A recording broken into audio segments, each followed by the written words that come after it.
Östyranta Antilan tilolta Lempäälästä ja meillä on vasikoiden vierihoito ollut oman emän kanssa 2016 vuodesta lähtien. Sitten rupesin asteittain kokeilemaan tämmöistä vasikoiden vierihoitoa ja ne on tosiaan meillä oman emän kanssa vierihoidossa.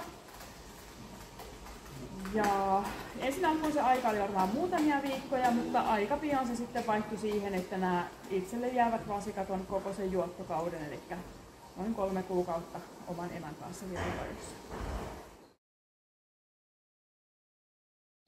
Eli yleensä kun lehmä poikii, se on täällä poikimakarsinassa valmiiksi ja ensikot, jotka poikii ensimmäistä kertaa, niin ne on sen oman vasikkansa kanssa yleensä vuorokauden ennen kuin niitä otetaan lypsylle. Noi aikaisemmin poikineet lehmät, niin ne menee yleensä sitten sillai ensimmäistä kertaa lypsylle, että jos ne poikii aamulla, niin otetaan illalla lypsylle, jos ne poikii illalla, niin otetaan aamulla lypsylle, eli ne on noin puoli vuorokautta vasikan kanssa kaikessa rauhassa siinä vierihoidossa. Ja kun ne menee tuohon robotille, niin ne pääsee robotilta tosiaan reitinohjauksella sitten sen jälkeen takaisin suoraan vasikkakarsinaan hoitaan sitä vasikkaansa. Ja silläkin tavalla sitten yleensä yritetään sitä ensikon niin kuin tavallaan sitä robottikäyntiä sujuvoittaa, että se lypsyn jälkeen palkinnoksi pääsee takaisin vasikan kanssa. Ja ensimmäiset päivät sen vasikan ja emänvoinnin mukaan, niin ne käy lypsyllä ja palautuu tosiaan sitten karsinaan vasikan kanssa. Ja sitten parin päivää, niin sitten ruvetaan lisään sitä pihatossa oloaikaa. Ensin vaikka aamulypsyn lopusta iltalypsyn alkuun tai sitten ihan kello-ohjauksella robotilla tai mitenkä vaan, mutta että siellä ollaan niinku yleensä kun siinä on uutta ruokaa jaettu visiiriin, niin sitten siinä kohdassa on hyvä aika sit olla siellä pihatossa hetken aikaa ja käydä siellä syömässä. Ja sitten se vähitellen lisääntyy se aika ja siinä yleensä menee semmonen 3, 4, 5 päivää, kun se vasikkakin rupeaa kiinnostumaan, että mihin se lehmä tästä oikein lähtee. Ja sitten vaan joku kerta se onkin mennyt tuolta porttien välistä sen lehmän perässä sinne pihattoon katselemaan, että ai täältä se emä löytyy. Ja kun se vasikka on ihan ok, reipas ja pirteä, niin sitten ne voi jäädä sinne kahdestaan oleen sinne pihattoon.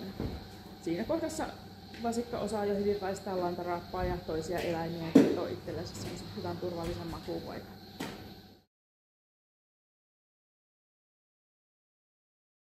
Jos sillä emällä ei ole mitään vikaa, että esimerkiksi että se halvaantuisi niin kuin heti poikimisen jälkeen, jolloin se ei kerkeä sitä vasikkaa hoitaa yhtään, että sillä on niin kuin sit se oma terveys. Mutta kyllä ne oikeastaan kaikki haluaa sen vasikkansa hoitaa. Et siinä kohdassa se voi niin kuin häiriintyä se, jos sille emälle tulee siinä heti, ennen kuin se kerkeää sen leimautua siihen vasikkaan. Mutta moni sit saattaa sen jälkeenkin, sit, kun ne siitä vähän niin kuin toipuu ja jos ne niin kuin äkkiä siitä, niin sitten ne rupeaa heti ihmettelemään, että mullahan oli joku vasikkakin jossakin, että missähän se on.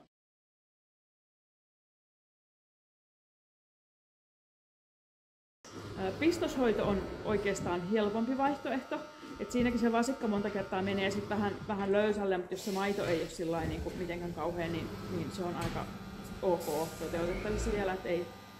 Sitten täytyy seurata vasikan vointia niin kuin tarkemmin, että meneekö se vasikka sitten niin kuin liian löysälle siitä antibioottihoidosta tai jotain muuta.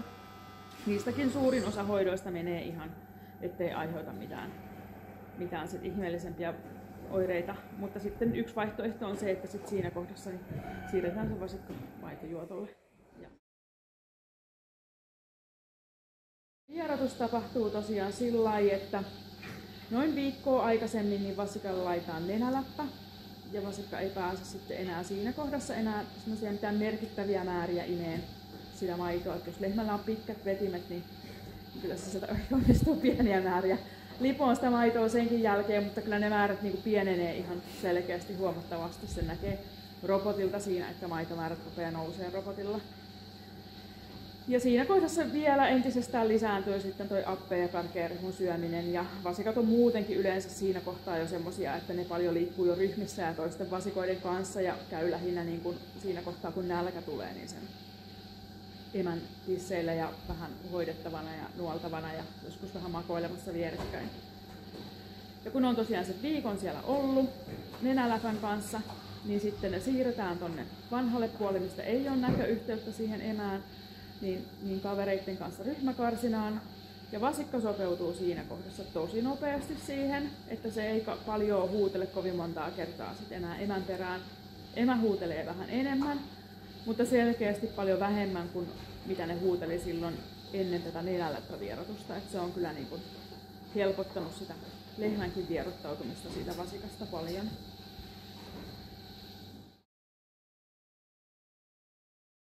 Vierihoidon haasteet on varmaan just sitten se, että se vaatii sen semmoisen tietyn tyyppisen silmän siihen vasikan hyvinvoinnin havainnoimiselle.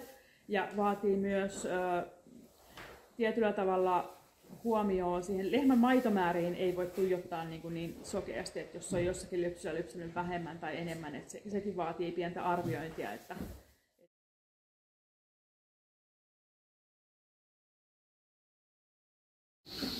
koen, että on saanut itselle myös tosi paljon tästä sitä oppia tavallaan siitä naudan luontaisesta käytöksestä ja niiden vasikoiden ja tavallaan sit hyödyntää näitä luontaista mallioppimista ja tavallaan sitä se on jotenkin antanut kyllä yllättävän paljon itselle tämä työmäärä on pienempi ihan selkeästi.